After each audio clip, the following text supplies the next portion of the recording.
Begitulah Bapak Ibu sekalian, ada satu rahasia penting. Kalau kita membiasakan diri mengerjakan sebuah ibadah, Allah Subhanahu wa taala akan meringankan ibadah itu dan berkahi. Makna ringan adalah jadi mudah sekali kita kerjakan.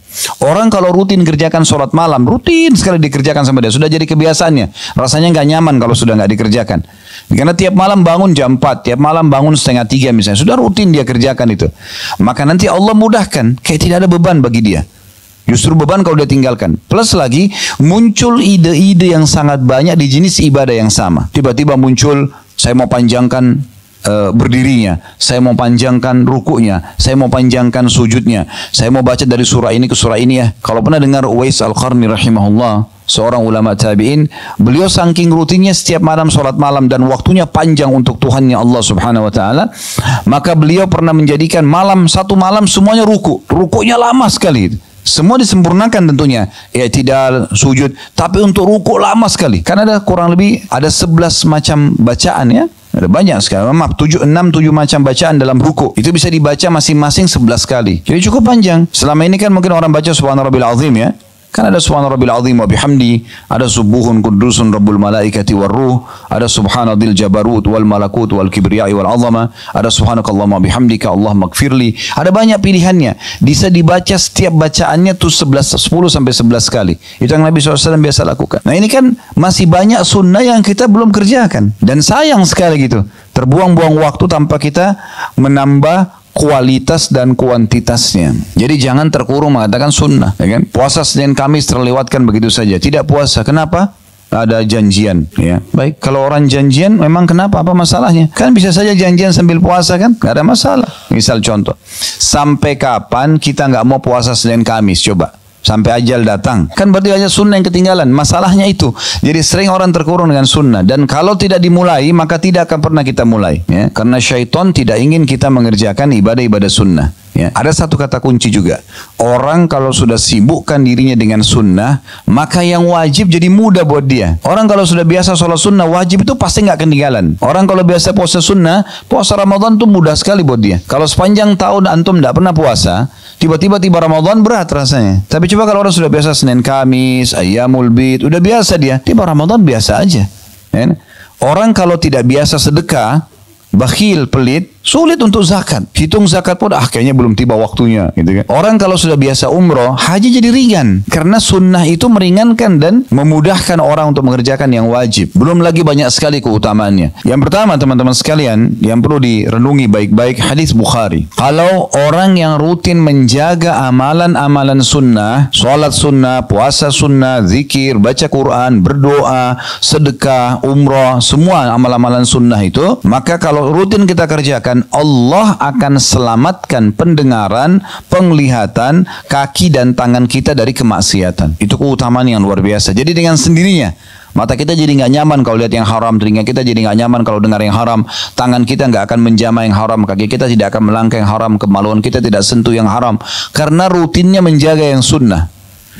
Hadits Bukhari berbunyi dari Abu Hurairah radhiyallahu anhu, Nabi SAW bersabda, Inna Allah qala, sesungguhnya Allah Subhanahu wa ta'ala berfirman, Man adali waliyan faqad adhantuhu bil harb. Siapa yang coba-coba mengganggu waliku, orang-orang yang dekatkan diri kepadaku, maka aku akan mengiklankan peperangan bersamanya atau kepadanya. Ya. Jadi siapa yang berani-berani mengganggu orang-orang beriman, maka secara otomatis Allah yang berhadapan dengan dia. Jadi makin dekat Bapak Ibu kepada Allah Subhanahu wa taala, dan harus ada upaya pribadi untuk itu. Kalau bahasa saya sering saya katakan, paksakan dalam ibadah, paksakan dalam ibadah.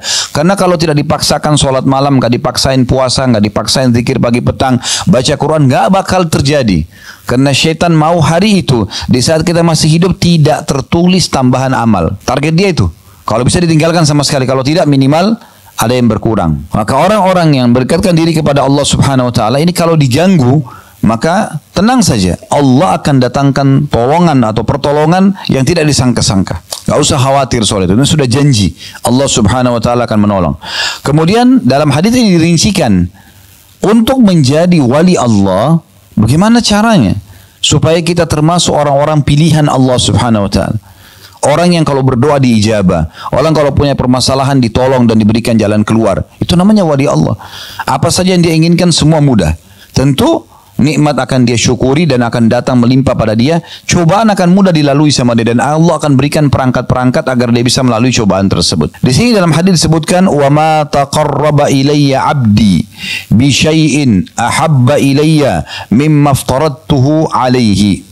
Dan ketahuilah, tidak ada yang lebih aku cintai dari pendekatan diri seorang hamba kepadaku daripada apa yang telah aku wajibkan kepadanya. Jadi, sholat 5 waktu, ya, zakat harta setahun sekali bagi orang yang mampu, penuhi haul dan nisab, puasa Ramadan sebulan penuh, dan haji ini yang diwajibkan.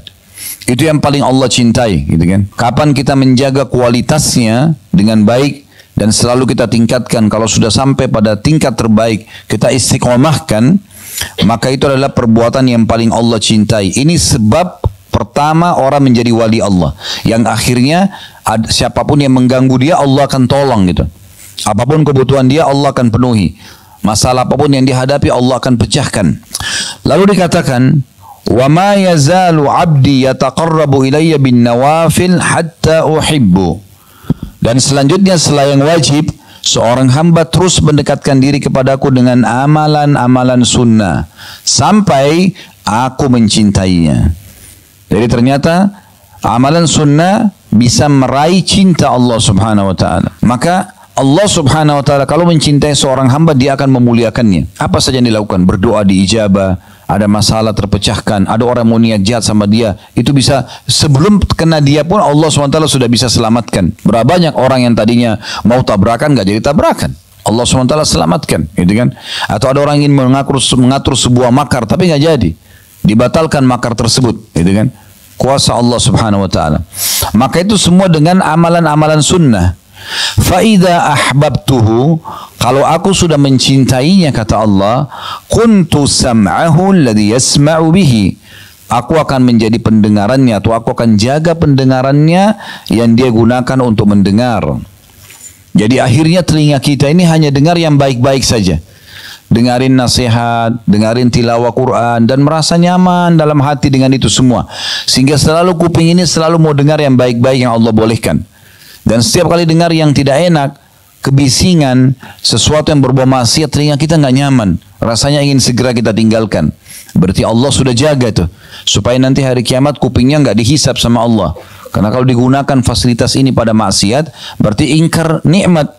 Karena Allah ciptakan ini untuk kita gunakan dalam ketaatan. Ingat surah Az-Zariyat, surah nomor 51 ayat 56, tujuan kita diciptakan, wa ma khalaqtul jinna wal insa illa liya'budun. Aku enggak ciptakan jin dan manusia kecuali untuk beribadah kepadaku. Kalau ada bapak ibu yang tanya saya, Ustaz, apakah memang kita diciptakan untuk sholat? Jawaban saya, iya, memang untuk sholat kita diciptakan, memang untuk puasa kita diciptakan, memang untuk zakat, untuk haji dan umrah, untuk bakti sama orang tua, juga orang sakit, bantu orang susah, memang untuk itu. Dan tidak ada tujuan kita sama sekali untuk berzina, untuk berbohong, untuk menipu orang, untuk menggibah, untuk gosip, buang-buang waktu, itu nggak ada. Memang itu bukan tujuan kita. Tujuan kita ada untuk ibadah kepada Allah Subhanahu wa taala. Kemudian selanjutnya, wa basarahu alladhi yabsuru bihi. Dan aku juga akan menjaga penglihatannya dia gunakan untuk melihat. Matanya hanya selalu nyaman melihat yang Allah bolehkan. Bertafakur dengan alam ciptaan Allah Subhanahu wa taala, gembira kalau melihat tentang sejarah Islam, peradaban Islam, senang kalau melihat Al-Qur'an, senang kalau di majelis ilmu. Allah jaga penglihatannya dari hal yang haram. Melihat sesuatu yang tidak nyaman, kok bisa gitu sih? Merasa nggak nyaman, ditinggalkan. Kemudian wa yadahu allati yabtishu biha, dan juga aku akan menjaga tangannya yang digunakan untuk menjamah, sehingga tangan tidak akan memegang kecuali yang halal, tidak akan pernah mengganggu dan menyakiti orang lain. Warijlahu allati yamshi biha, dan aku juga akan menjaga kakinya yang dia gunakan untuk melangkah. Ya. Di saat itu, perhatikan closing hadisnya, penutupan hadisnya. Kata Nabi SAW, Allah mengatakan, wa in sa'alani la'ataitu. Di saat itu kalau dia minta, aku pasti akan kasih. Jaga yang wajib, perbanyak yang sunnah, kejar yang sunnah. Maka Allah jaga semua anggota tubuh kita, pendengaran, penglihatan, tangan, kaki, ya. Kemudian pada saat itu Allah SWT mengatakan, dan kalau dia minta di saat itu, aku akan pasti kasih. Wala in ista'adzani la'idtuhu. Kalau dia minta tolong, pasti aku akan tolong. Nah, ini faedah luar biasa daripada ibadah sunnah. Jadi jangan Bapak Ibu sekalian terkurung dengan istilah sunnah. Kan cuma sunnah. Udahlah nggak usah. Ya, tahu itu teman saya itu rajin sekali puasa Senin Kamis. Itu teman kamu. Kamu gimana? Hah? Selalu bangga dengan amalan temannya. Ibu saya dulu tuh rajin sekali baca Quran. Itu ibumu. Kamu gimana? Ayah saya itu luar biasa bolak-balik umroh. Baik, kamu bagaimana? Ya. Makanya seorang penyair mengatakan, laisal fata man yaqulu kana abi kadza wa kadza. Bukan seseorang anak muda yang cerdas yang mengatakan dulu orang tua aku begini dan begitu. Walakinnal fata man yaqulu ha ana dza. Tapi seorang anak muda muslim yang cerdas mengatakan ini loh saya. Hasil perbuatan orang lain tidak ada manfaatnya buat kita. Kecuali kita penyebab. Kita yang menjadi penyebab dia hanya melakukan ibadah tersebut itu berbeda. Tapi banyak orang berbangga-bangga dengan amalan temannya, amalan orang tuanya dan seterusnya, maka tidak ada manfaat buat dia. Baik, yang kedua, yang perlu di garis bawah yang bisa didapatkan dari amalan-amalan sunnah adalah setiap amal sunnah itu akan mendekatkan kita kepada Nabi SAW di surga nanti. Ya. Jadi kita sudah singgung tadi kalau materi yang lalu, akhlak juga mendekatkan seseorang dengan Nabi SAW di surga. Ada juga tentang amalan sunnah, ya, terutama solat, karena kita sedang bahas masalah solat ya. Coba cintai Bapak Ibu sekalian solat sunnah, qobliyah, ba'diyah, solat duha, solat malam, tahiyat masjid, solat taubat, solat wudu. Rutinkan dan paksakan. Paksa. Setiap bisikan syaitan, jangan negosiasi sama dia. A'udzubillahi minasyaitonir rajim, langsung kerjakan. Ya. Ada hadis yang mulia diriwayatkan oleh Rabi'ah bin Ka'ab al-Aslami radhiyallahu anhu. Hadis ini riwayat Muslim, ya. Dia mengatakan kuntu abitu ma'a Rasulillah sallallahu alaihi wasallam fa'ataituhu biwudu'ihi. Satu hari pernah aku menginap bersama Nabi sallallahu alaihi wasallam dan pada saat beliau bangun untuk sholat malam, aku menyiapkan wadah berisi air wudhu beliau, wahajatihi, dan beberapa hajat Nabi SAW seperti siwak, ya, dan yang lainnya. Faqala li, setelah selesai wudhu, setelah selesai hajat Nabi SAW, karena Nabi merasa Rabi'ah ini berbuat baik, maka beliau mengatakan, sal, silakan, apa yang kau inginkan. Maksudnya setelah berbuat ini kepadaku, ada yang kau ingin minta enggak? Fakultu, as'alu murafaqataka fil jannah. Aku hanya minta ya Rasulullah agar nanti aku bersama anda di surga, sama-sama. Anda di mana di surga, aku di situ juga. Permintaan yang luar biasa ini. Bukan minta, pada saat itu kalau dia bilang ya Rasulullah saya minta jadi orang paling kaya, Nabi tinggal berdoa diterima itu. Saya ingin minta keturunan banyak, saya ingin minta jabatan, saya ingin minta jadi raja, urusan dunia semua akan dikasih. Tapi sahabat ini cerdas, bukan itu urusannya dia. Tadi saya bilang orang mukmin targetnya selalu akhirat, maka dia bukan cuma sekedar minta surga, tapi minta bersama Rasulullah SAW di surga. Pasti derajat paling tinggi itu, gitu kan? Qala awa ghaira dzalik, maka Nabi SAW bilang kepada Rabi'ah, ada yang lain enggak? Maka qultu huwa dzak, aku berkata tidak ya Rasul, itu aja. Kalau itu sudah anda mohon kepada Allah untuk aku, selesai, aku bisa masuk surga bersama anda nanti. Ini mulia sekali. Qala fa'inni ala nafsika bikathratis sujud, kalau itu permintaanmu, maka tolong aku agar aku bisa menyempurnakan keinginanmu itu, minta kepada Allah dengan memperbanyak sujud. Ya, di sini ulama hadis ada yang mengatakan maksudnya adalah memperbanyak solat sunnah. Karena pada saat itu mereka mau solat malam. Ya, Nabi SAW lagi mau solat tahajud pada saat itu. Ada juga pendapat yang mengatakan semua jenis sujud, seperti sujud tilawah. Ya, kalau seandainya kita lagi baca ayat tentang sujud, biasanya kan sudah digarisi bawahnya ya. Al-Quran sekarang sudah sangat modern, maka kita sujud, ya. Sujud syukur, ya. Dikatakan Nabi SAW setiap kali menerima berita gembira, pasti beliau selalu sujud, ya. Nah ini diantaranya. Tapi sholat sunnah yang paling masuk dalam makna ini. Yang ketiga, teman-teman sekalian, sholat sunnah ini akan menyempurnakan kekurangan-kekurangan nanti di timbangan amal dari amal wajib kita. Jadi fungsinya besar sekali, gitu kan. Sholat wajib 5 waktu, mungkin ada seseorang yang lupa wudu, mungkin ada seseorang yang kurang khusyuk, Mungkin dia lupakan rakaatnya, mungkin banyak hal, gitu kan? Mungkin di saat dia sholat dia lalai mengkhayal, hitung transaksi dagangnya, ya, mengingat pertengkaran sama temannya, misal menghayal, kurang pahalanya. Itu akan terbantukan dengan sholat-sholat sunnahnya nanti. Begitu juga dengan zakat. Di saat ada perhitungan dia yang keliru, ya, karena setahun sekali, maka sedekah yang dia keluarkan akan menyempurnakan, karena sedekah sunnah. Puasa Ramadan mungkin ada yang lalai, mungkin ada kekurangan, maka puasa sunnah akan menyempurnakan. Begitu juga dengan haji disempurnakan dengan umroh. Ya. Hadisnya adalah hadis yang sangat masyhur. Hadis diriwayatkan oleh Abu Dawud, Ibnu Majah, Ahmad, dan hadis ini tentu disahihkan oleh para ulama. Dari Abu Hurairah radhiyallahu anhu bahwasanya Nabi SAW bersabda, Inna awwala ma yuhasabun nasu bihi yaumal qiyamati min a'malihim as-salah. Sesungguhnya awal sekali amal yang akan dihisab dari sosok manusia pada hari kiamat adalah solatnya. Qala yaqulu Rabbuna jalla wa ala li malaikatihi wa huwa a'lamu. Dan pada saat itu Allah yang maha tinggi dan maha mulia akan berkata kepada para malaikatnya, dan dia Allah lebih tahu sebenarnya. Jadi Allah bertanya ini bukan kita tidak tahu, tapi Allah sudah tahu. Tapi Allah kena nugaskan malaikat, maka Allah bertanya. Unduru fi salati abdi atammaha au naqasaha. Coba periksa solatnya dulu. Yang paling pertama periksa solat wajibnya. Apakah dia sempurnakan atau masih ada yang kurang. Fa in kanat tammatan, kalau seandainya sudah sempurna, kutibat lahu tammah, maka akan dicatatkan baginya pahala sempurna. Wa in kana taqassa minha syai'a, dan kalau seandainya kurang darinya sesuatu, qala anzuru hal li 'abdi min tatawwu'in, maka Allah berfirman kepada para malaikatnya, lihat mungkin hamba-hambaku ini punya solat sunnah. Fa in kana lahu tatawwu'un, kalau seandainya dia punya solat sunnah, qala atimmu li 'abdi faridata min tatawwu'ihi, maka Allah berfirman kepada para malaikat, sempurnakan kekurangan solat wajibnya dengan solat sunnahnya. Thumma tu'khadul a'malu ala dhakum. Kemudian pada saat itulah seluruh amal-amal yang lain diperlakukan seperti ini. Ya, maksudnya puasa tadi saya bilang zakat dibantu dengan sedekah. Kemudian puasa Ramadan dengan puasa sunnah.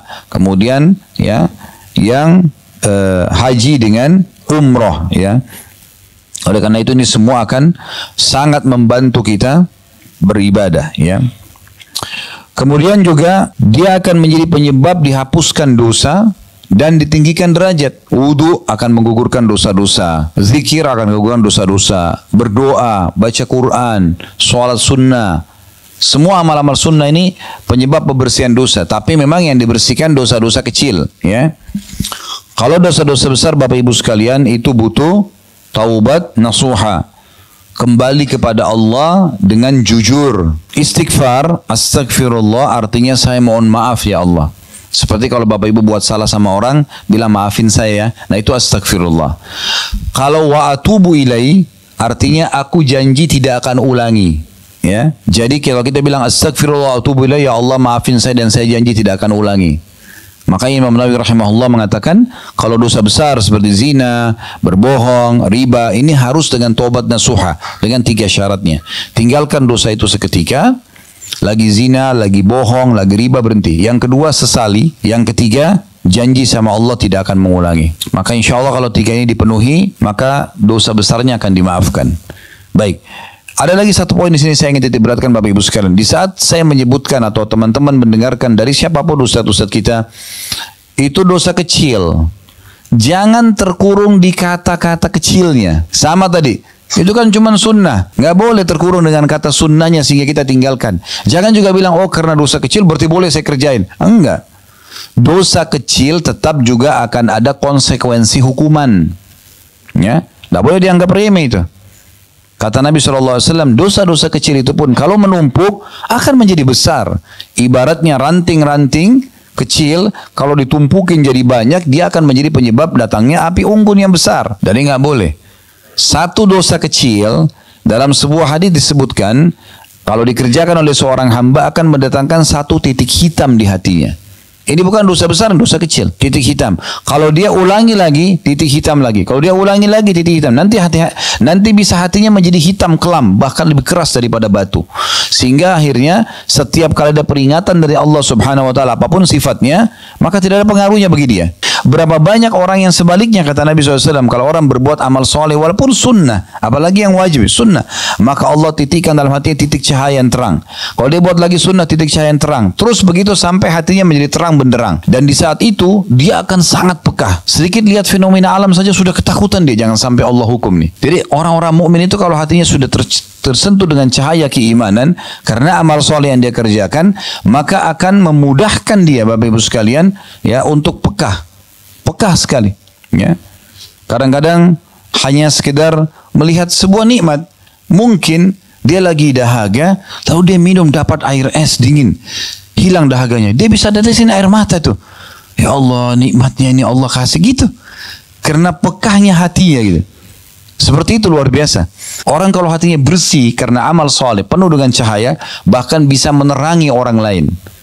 Dia kalau ngomong berbekas pada orang lain, dia kalau memberikan nasihat orang bisa terima, dia kalau mengerjakan satu perbuatan walaupun dia tidak sampaikan, orang jadikan contoh, gitu kan, perbuatan apa yang dia kerjakan, karena memang hatinya sudah bersih. Dan itu semua keputusannya ada di tangan kita masing-masing. Ya, yang bisa membuat hatinya bersih, suci, penuh dengan amal soleh hanya Bapak Ibu sendiri. Dan yang bisa membuat hatinya kelam, keras, hanya Bapak Ibu sendiri. Ya. Dan orang kalau sudah terlanjur hitam keras hatinya masih bisa. Caranya gimana? Taubat. Dia kembali kepada Allah SWT. Kata Nabi SAW, kalau dia taubat, suqila mina, diangkat dari hatinya itu. Nanti bisa bersih kembali gitu kan. Tapi nggak boleh dia nodai lagi. Ingat, saya selalu ulangi, dosa bukan untuk dicoba, dipelajari dan dijauhi. Amal soleh dipelajari untuk dikerjakan. Tidak usah coba-coba dosa. Dan tujuan kita isi pengajian seperti ini Bapak Ibu sekalian, mulai detik ini ke depan, fungsi ilmu itu ke depan kita amalkan. Saya bukan sedang menghardik Bapak Ibu tentang masa lalu kita, bukan. Oh, Ustaz singgung masalah dosa, kita banyak dosa nih. Enggak, saya bukan bahas itu. Sekarang kalau Bapak Ibu sudah sampai di telinganya pada kesempatan ini, Allah SWT yang mudahkan saya mengucapkan ini, Bapak Ibu hadir mendengarkan, berarti peringatan dari Allah SWT. Tidak pernah saya susun kata-kata ini secara khusus, tiba-tiba saja mengalir begitu. Allah sampaikan ke telinga Bapak Ibu, sampaikan ke hati untuk kita jadikan sebagai pegangan. Gitu kan? Berubah dari sekarang ke depan. Bagaimana kalau kita punya masa lalu yang salah, taubat segera, kembali ke depannya luruskan. Baik, kita masuk yang keempat, dihapusnya dosa-dosa dan diangkatnya derajat, ya. Ada kisah yang unik dari seorang tabi'in. Dia bernama Ma'dan bin Abi Talha, ya, Al-Ya'mari rahimahullah. Beliau pernah berkata, aku pernah bertemu dengan mantan budaknya Nabi SAW yang bernama Thauban radhiyallahu anhu. Thauban ini dulu budak Nabi, Nabi bebasin, disilangkan dengan maula, ya. Namanya Thauban. Dan aku berkata kepadanya, pas ketemu dengan Thauban, wahai Thauban, beritahukan kepadaku satu amalan yang bisa memasukkanku ke dalam surga. Ini cerdasnya orang ini, ya. Ma'dan ini, dia ketemu sama seorang sahabat Nabi dan orang dekat dengan Nabi, karena ini adalah pembantunya Nabi gitu. Maka langsung dia bilang, coba sampaikan kepada saya. Maksudnya apa yang kamu ketahui, amalan yang pernah kamu dengar dari Nabi yang bisa bawa masuk dalam surga. Maka kata Thauban radhiyallahu anhu, alaika bikathratis sujudi lillah. Saran saya, kalau kau ingin masuk surga insya Allah, selain apa yang sudah kamu kerjakan sekarang, perbanyak sujud untuk Allah. Fa'innaka la tasjudu lillahi sajdatan illa rafa'akallahu biha darajah. Karena tidak mungkin atau kau tidak akan pernah sujud satu kali untuk Allah kecuali Allah akan angkat kamu satu derajat, ya. Wa khatta anka bihal khati'ah, dan Allah juga akan hapuskan dengan satu sujud itu dosa-dosamu, ya. Jadi ini riwayat hadis sahih riwayat Muslim dan dikuatkan dengan riwayat lain, kata Nabi SAW, kalau seorang hamba sedang sujud maka dosa-dosanya menumpuk di punggungnya. Kalau dia lagi ruku, menumpuk. Kalau dia berdiri, jatuh, berguguran. Kalau dia sujud juga sama, berguguran lagi dosa-dosa tersebut.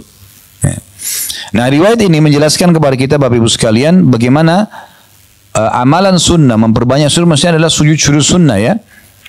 Maka itu akan meninggikan derajat dan juga mengampuni dosa-dosa. Mengampuni dosa-dosa, ya. Baik, ini kurang lebih gambaran tentang masalah keutamaan amal-amal sunnah ya. Tentu banyak sekali nih rinciannya, tapi ini secara global, secara garis besar ya.